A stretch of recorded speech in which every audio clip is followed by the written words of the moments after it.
Kerala story എന്നുള്ള വിഷയം ഇപ്പോൾ ആളിക്കത്തി ഒരു വിവാദമായി നിൽക്കുകയാണ് നമ്മുടെ കേരളത്തിൽ. ഇതിന്റെ സത്യാവസ്ഥ എന്താണ്? പട്ടികൾ എല്ലിൻ കഷ്ണത്തിൽ കടിച്ച് തൂങ്ങി അതിനെ ഊറ്റിയെടുക്കുന്നത് പോലെ മീഡിയയും പൊളിറ്റീഷ്യൻസും ബീഫ് ഫെസ്റ്റിവൽ ഉൾപ്പെടെ നടത്തി. പക്ഷേ ഇതിന്റെ സത്യാവസ്ഥ എന്താണ് എന്ന് നിങ്ങൾ എന്തെങ്കിലും ചിന്തിച്ചിട്ടുണ്ടോ? അതിന്റെ പുറകിലുള്ളതിൽ എന്തെങ്കിലും കാര്യമുണ്ടോ, അതോ ഈ സിനിമ ഉണ്ടാക്കിയവരുടെ തലയ്ക്ക് ഓളമാണോ എന്ന് നമ്മൾ നോക്കേണ്ടതില്ലേ?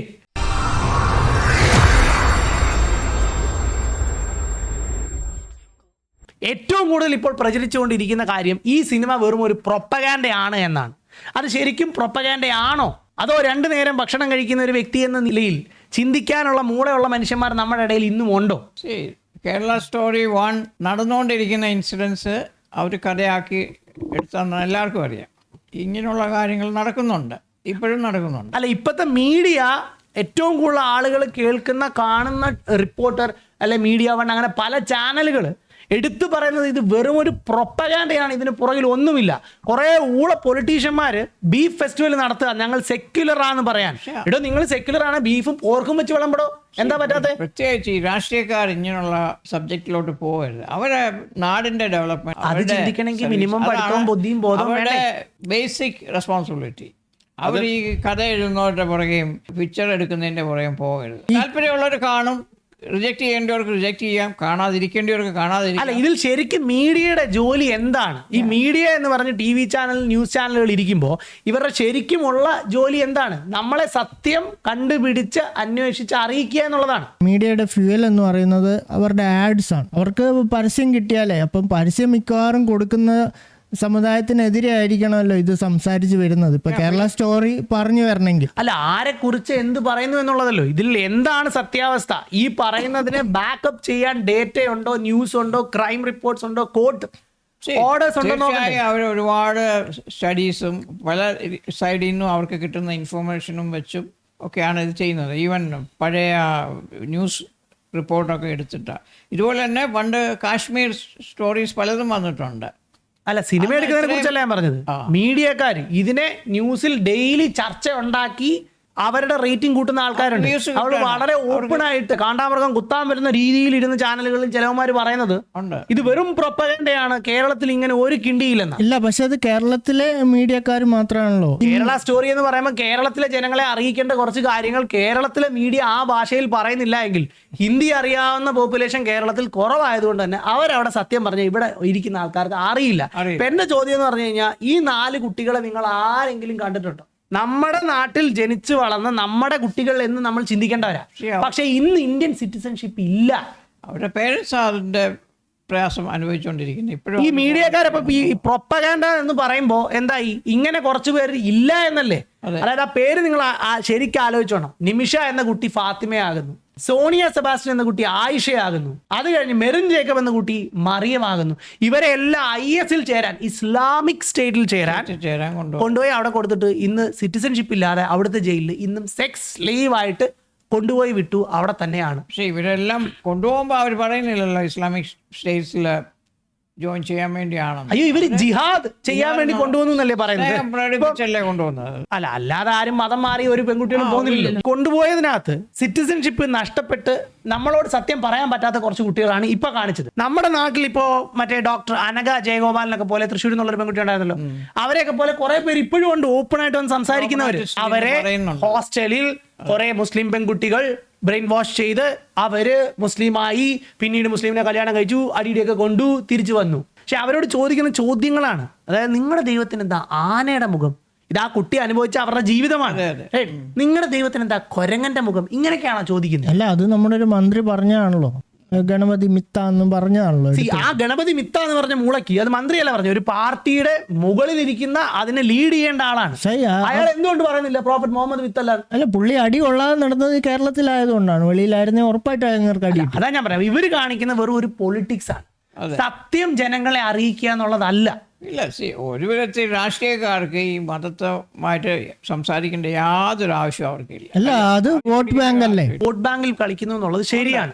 എന്റെ ചോദ്യം, ഇപ്പൊ നമുക്ക് NIA പോലുള്ള ഏജൻസികൾ കേരളത്തിൽ വന്ന് അന്വേഷിച്ച് പബ്ലിഷ് ചെയ്ത റിപ്പോർട്ടുകളുണ്ട്. എത്ര ന്യൂസ് മീഡിയ നമുക്ക് തരുന്നുണ്ട് ആ റിപ്പോർട്ടുകൾ? നിങ്ങൾ ഗൂഗിളിൽ കയറി, നിങ്ങൾക്ക് ഗുളുഗുളു അടിക്കാൻ അറിയാവുന്നവനാണെങ്കിൽ കയറി എടുത്തതെന്ന് വായിക്കണം. അത് വളരെ വ്യക്തമായിട്ട് അവർ എഴുതിയിട്ടുണ്ട്. NIA arrest PFI cadre Moideen കുട്ടി. എന്നിട്ട് അതിന്റെ ഡീറ്റെയിൽ വായിക്കുമ്പോൾ അവിടെ എന്താ നടക്കുന്നതെന്നുള്ളതാ. പുള്ളി കേരളത്തിൽ ഇന്ത്യയോടനീളം വയലന്റ് ജിഹാദ്, സ്നേഹത്തിന്റെ ജിഹാദ് അല്ല, വയലന്റ് ആയിട്ടുള്ള ജിഹാദ് ചെയ്യാൻ ആളുകളെ പഠിപ്പിച്ചു പോകുന്നു എന്നുള്ളതാണ്. ഇത് എന്തിനു വേണ്ടിയാ? Creating communal divide between people of different communities through radicalisation. അപ്പൊ ഇത് ആര് ചെയ്തു എന്ന് ആരാ പറയുന്നത്? ഒരു മൊയ്തീൻ കുട്ടി ചെയ്തു എന്ന് പോപ്പുലർ ഫ്രണ്ടിന്റെ ടെററിസ്റ്റ് ഓർഗനൈസേഷന്റെ മൊയ്തീൻ കുട്ടി ചെയ്തു എന്ന് നാഷണൽ ഇൻവെസ്റ്റിഗേഷൻ ഏജൻസി പറയാണ്, NIA. നമ്മൾ അവരെ വിശ്വസിക്കണോ? ശമ്പളം കിട്ടാൻ വേണ്ടി എന്ന് പറയുന്ന മീഡിയ വിശ്വസിക്കണം. കാരണം അവന് സത്യം വിളിച്ച് പറയാൻ പറ്റില്ല, അറിയാമെങ്കിലും. ആ ചാനലിന് ഏറ്റവും കൂടുതൽ ആഡ് കൊടുക്കുന്നവൻ ആരോ അവൻ പറയുന്നതേ കേൾക്കാൻ പറ്റുള്ളൂ. നമ്മളെ പോലെ ആഡ് ഉണ്ടെങ്കിലും ഇല്ലെങ്കിലും കുഴപ്പമില്ല എന്ന് പറഞ്ഞിട്ട് പറയാൻ പറ്റില്ല. അവൻ ശമ്പളം കിട്ടിയാലേ അരി വാങ്ങാൻ പറ്റൂ. ഇനി അടുത്ത എന്താ? അതേ NIA റിപ്പോർട്ടിൽ വേറൊരു സാധനമുണ്ട്. It's very important.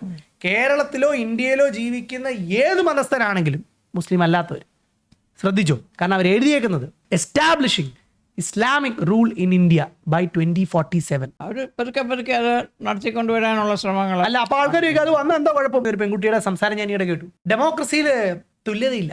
മതരാഷ്ട്രമായ ചിലപ്പോൾ ഉണ്ടാവും. എത്രയോ രാജ്യങ്ങളുണ്ട്, മതരാജ്യങ്ങൾ. അവിടെ ലേഡീസിന് ഒരു വോയിസ് പോലും ഇല്ല. അല്ല, കോമഡി അതാണ്. ഇവരാരും ശബ്ദിക്കില്ല. ഇപ്പൊ ഇറാനില് തല കവർ ചെയ്യാത്ത തല്ലിക്കൊന്ന് പെണ്ണുങ്ങൾ എത്ര പേര് സംസാരിച്ചു. ഗാസയില് 5 വർഷം കൊണ്ട് ടോട്ടലി നടന്നതിന്റെ 10 ഇരട്ടി ഇപ്പൊ ഓൾറെഡി ആയി കഴിഞ്ഞു. UN ഉൾപ്പെടെ ഹ്യൂമാനിറ്റേറിയൻ എല്ലാ ഓർഗനൈസേഷൻസും അവരോട് പറയാണ് ഡോണ്ട് ഡു ദിസ്.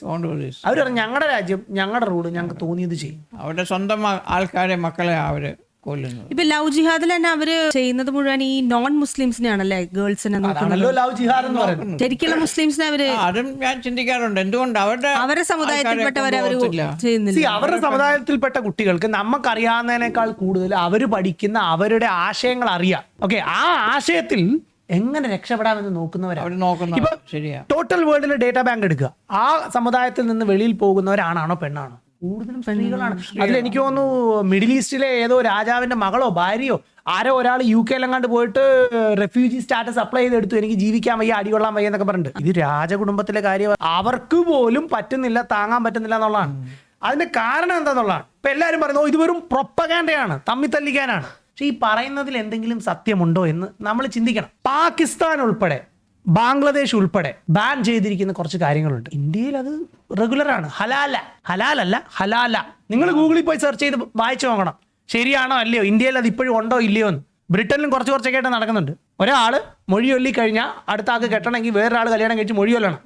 അതിന് ചിലപ്പോ അപ്പനോട് കെട്ടാൻ പറഞ്ഞിട്ട് മോൻ മൊഴി ചൊല്ലി, അവന് തിരിച്ചു കെട്ടണമെങ്കിൽ അപ്പം കെട്ടിയിട്ട് മൊഴി ചൊല്ലിയാലേ കെട്ടാൻ പറ്റുള്ളൂ. ഇന്ന് പേപ്പറിലുണ്ട് ഒരു സ്ത്രീയുടെ ഹസ്ബൻഡ് SMS-ൽ 3 തലാഖ് ചൊല്ലിയിരിക്കുന്നു. അതിനെതിരെ ആ സ്ത്രീ കേസ് കൊടുത്തിരിക്കുക. അല്ല, അവിടെയാണ് പ്രശ്നം. അതായത് നമ്മുടെ രാജ്യത്ത്, ഇന്ത്യ മഹാരാജ്യത്ത് മാത്രം മുസ്ലിം പേഴ്സണൽ ലോയെ കോഡിഫൈ ചെയ്തിട്ടില്ല.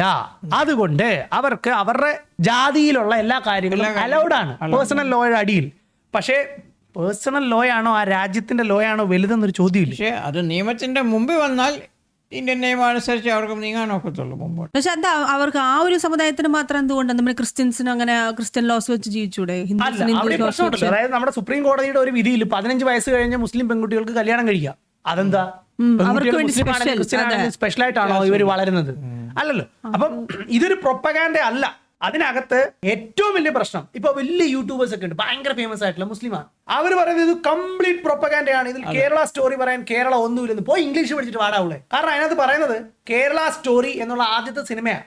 രണ്ടാമത്തെ പോസ്റ്റർ എല്ലാ ന്യൂസ് മീഡിയയും കട്ടിയിട്ടാണ് നിങ്ങളെ കാണിക്കുന്നത്. കേരള സ്റ്റോറി ഗോസ് ബിയോണ്ട് എന്നൊരു സാധനമുണ്ട്, beyond the state.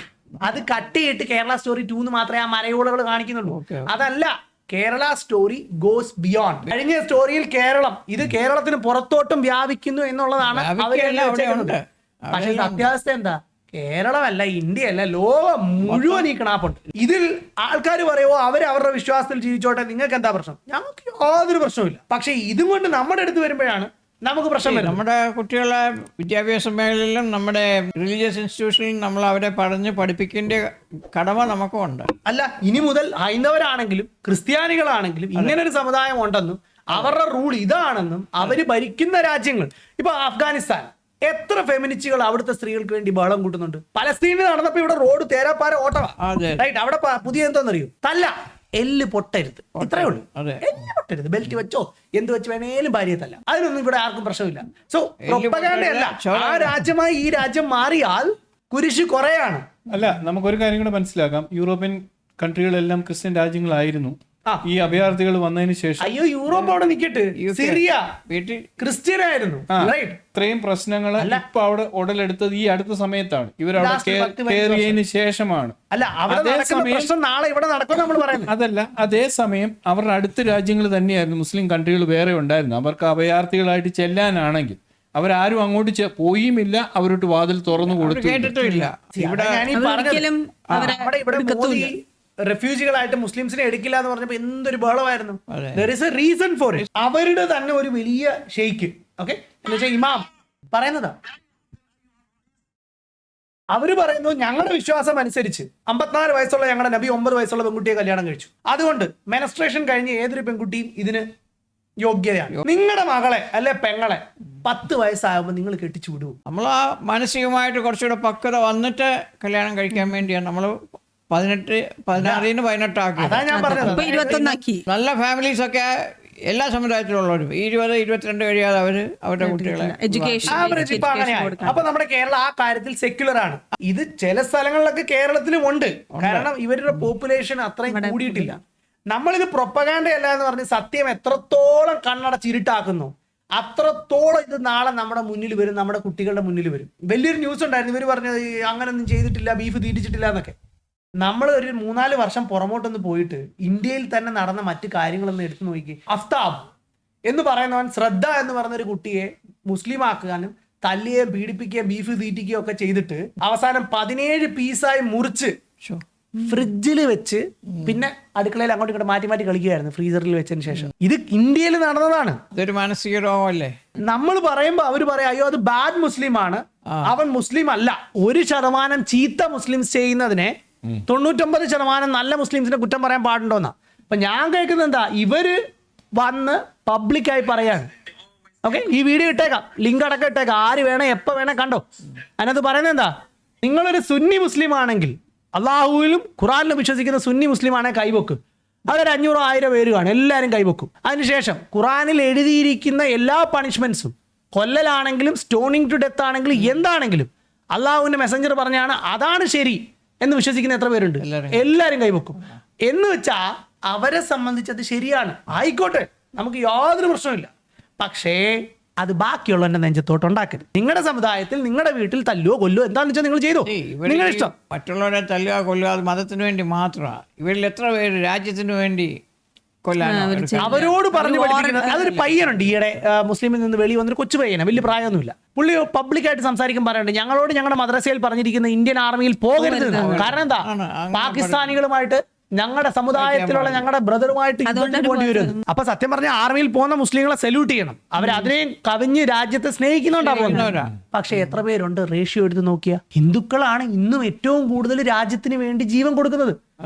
By number Nokia okay, അവരുടെ പോപ്പുലേഷനാണ് കൂടുതൽ. പക്ഷെ അങ്ങനെയെങ്കിൽ നമ്മൾ ചെയ്യേണ്ട പ്രൊപ്പഗാൻഡ ഉണ്ട്. എന്ത്? സത്യത്തിന്റെ പ്രൊപ്പഗാൻഡ. സൗദി പോയിട്ട് ഇതേപോലെ പോർക്ക് ഫെസ്റ്റിവൽ ഉമ്മാരെ നടത്തി കാണിക്കട്ടെ, പറ്റൂ? നട്ടലുണ്ട് ഇല്ല, ചവിട്ടി മുറിച്ച് തോട്ടിക്കള. നമ്മൾ സെക്യുലർ ആണ്, നമ്മൾ ഇതെല്ലാം കഴിക്കും, ഓക്കെ ആയിക്കോട്ടെ.